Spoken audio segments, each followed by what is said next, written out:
Hi అండి. నమస్తే. Welcome back to our channel జ్యోతిష్ వంటశాల. ఈ రోజటి రెసిపీ వచ్చేసి పెసరపప్పుతో టమాటా పప్పు చేస్తున్నాను. అప్పుడప్పుడు నోటికి ఏ కర్రీస్ రుచిగా అనిపించినప్పుడు ఇలా పెసరపప్పుతో టమాటా పప్పు చేసుకొని తినండి. చాలా చాలా టేస్టీగా ఉంటుంది.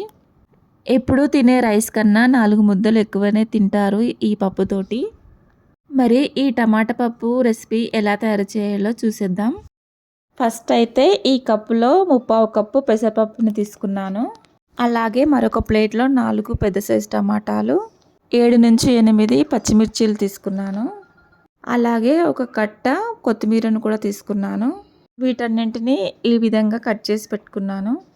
నెక్స్ట్ ఒక కుక్కర్ తీసుకొని ఈ కుక్కర్లోనికి పెసరపప్పును వేసుకున్నాను. ఇలా వేసుకున్న పెసరపప్పుని వాటర్తో 2-3 టైమ్స్ బాగా కడుక్కోవాలి. ఈ విధంగా పప్పుని 2 సార్లు నీళ్ళతో కడుక్కున్న తర్వాత ఈ పప్పులోనికి సరిపడనన్ని వాటర్ వేసి మీ వీలుని బట్టి ఒక 20-30 మినిట్స్ పాటు అలా నానబెట్టుకోండి. నేనైతే ఇక్కడ ఒక 20 మినిట్స్ తర్వాత ఈ పప్పును నానబెట్టుకున్నాక ఈ పప్పులోనికి నిలువుగా కట్ చేసుకున్న టమాటాలు అలాగే పచ్చిమిర్చిను సన్నగా కట్ చేసి పెట్టుకున్న కొత్తిమీరను కూడా వేస్తున్నాను. నెక్స్ట్ ఈ పప్పులోనికి 1/2 టీ స్పూన్ పసుపును వేస్తున్నాను. పసుపు వేసుకున్నాక 1/2 టీ స్పూన్ అల్లం వెల్లుల్లి పేస్ట్ కూడా వేస్తున్నాను.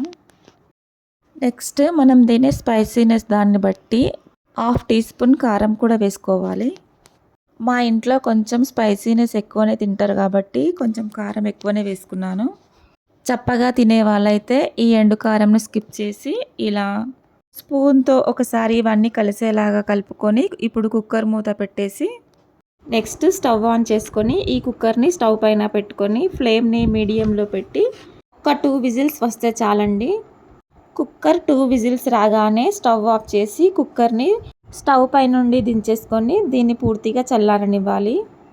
ఇక్కడ కుక్కర్లో ఉన్న గ్యాస్ అంతా కంప్లీట్గా పోయిన తర్వాత చూస్తే పప్పు ఇలా చక్కగా ఉడికిపోయింది.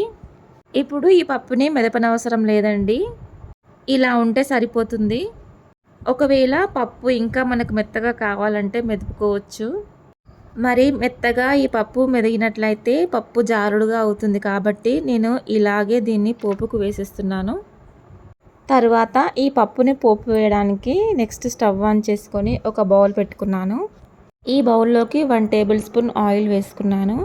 ఈ ఆయిల్ కాస్త హీట్ అయిన తర్వాత ఈ ఆయిల్లోకి 1 టీ స్పూన్ ఆవాలు జీలకర్ర వేసుకున్నాను. ఈ ఆవాలు జీలకర్ర కూడా కాస్త చిటపటమన్నాక 2 ఎండుమిర్చీలను ఇలా తుంచుకొని వేసుకున్నాను. ఈ ఎండుమిర్చి కలర్ కొంచెం చేంజ్ కాగానే 2 రెమ్మల కరివేపాకును కూడా వేసుకొని కలుపుకుంటున్నాను. నెక్స్ట్ ఈ పోపులోనికి 1 టీ స్పూన్ అల్లం వెల్లుల్లి పేస్ట్, 1/2 టీ స్పూన్ పసుపును వేసుకున్నాను. ఈ పప్పులోనికి వెల్లుల్లి రెమ్మలను కాస్త కచ్చపచ్చగా దంచుకొని వేసుకుంటే వెల్లుల్లి ఫ్లేవర్తో ఈ పప్పు చాలా బాగుంటుంది.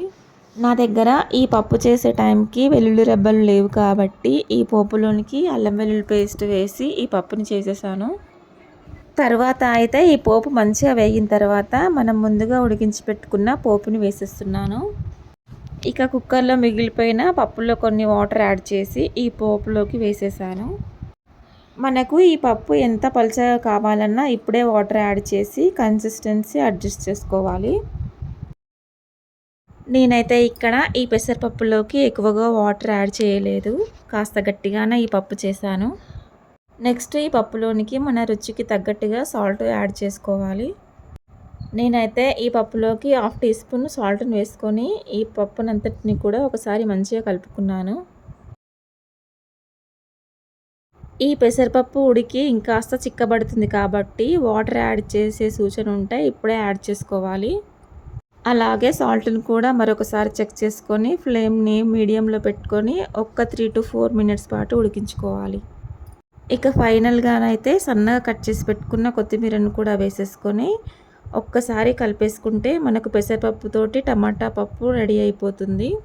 అంతేనండి, చాలా సింపుల్గా మన ఒంటికి చలవ చేసే పెసరపప్పుతో టమాటా పప్పు చాలా చాలా టేస్టీగా ఉంటుంది. ఈ పెసరపప్పులో ప్రోటీన్ శాతం ఎక్కువగా ఉంటుంది కాబట్టి హెల్త్కి కూడా చాలా మంచిది. ఈ పెసరపప్పుతో టమాటా పప్పు వీడియో మీకు గనక నచ్చినట్లయితే ఈ వీడియోని తప్పకుండా మీ ఫ్యామిలీ మెంబర్స్కి అలాగే మీ ఫ్రెండ్స్కి షేర్ చేసి లైక్ చేసి సబ్స్క్రైబ్ చేసుకోండి. Thank you for watching this video.